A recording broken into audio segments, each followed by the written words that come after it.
저는 이 자리에 반디의 출판사 대표 자격으로 여기 왔습니다. 반디를 출판하기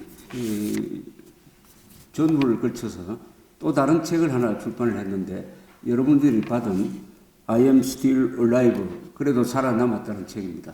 이 책 저자를 아까 소개 안 한 것 같은데 한은미 씨 저기 한번 일어나서 주시기 바랍니다. 박수를 보내주겠습니다. 저분이 쓴 책입니다. 제가 영어로 준비를 해서 영어로 말씀드리겠습니다. Ladies and gentlemen, let me begin by offering my sincere gratitude to all of you. The manuscripts that the North Korean writer Bandi risked his life to send out of North Korea were published into a book, and thanks to Bandi's heroism, we have gathered here to mark the convergence of literature and the North Korean human rights movement. We know from past experience that the anti-communist human rights movement can draw tremendous strength by joining hands with literature. When it was published in South Korea 3 years ago, the accusation was largely ignored by the news media and the intellectual community. But the accusation can now be read around the world thanks to the cultural and historical value of the book, all of you wisely recognized. On that note, I would especially like to thank Mr. Do-hyun, Lee Bu-young, and Ms.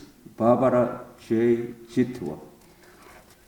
The accusation by Bandi is more than just an indictment of the gross human rights violations being committed by North Korea.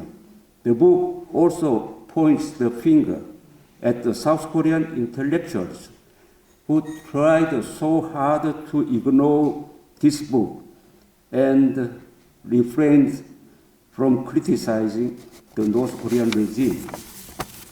After reading the accusation manuscript, I was left with the impression that Bandi wrote the novel with his heart and soul. There is no air of pretentiousness commonly found in many other popular novels. Bandi uses the genuine Korean language to describe scenes and emotions that are familiar to all of Korean.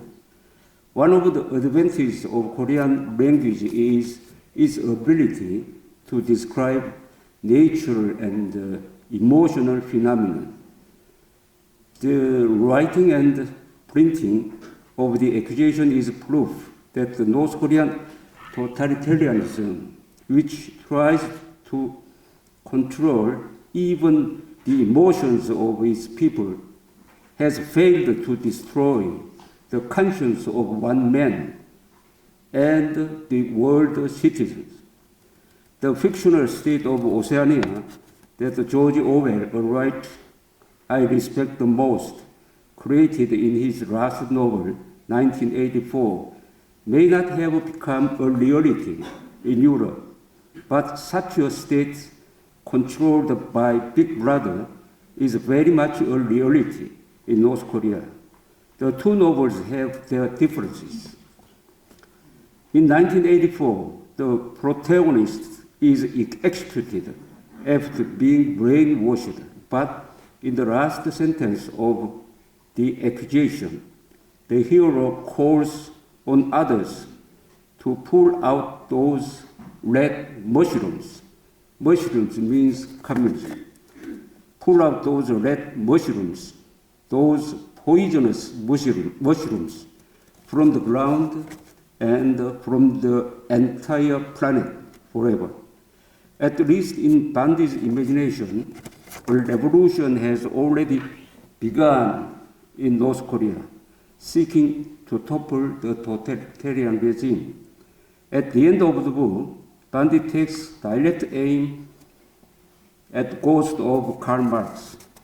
If this novel is read in North Korea, the final passage will surely create a huge stir inside the hearts and the minds of North Koreans. I would like to invite everyone here to another event which we expect in near future.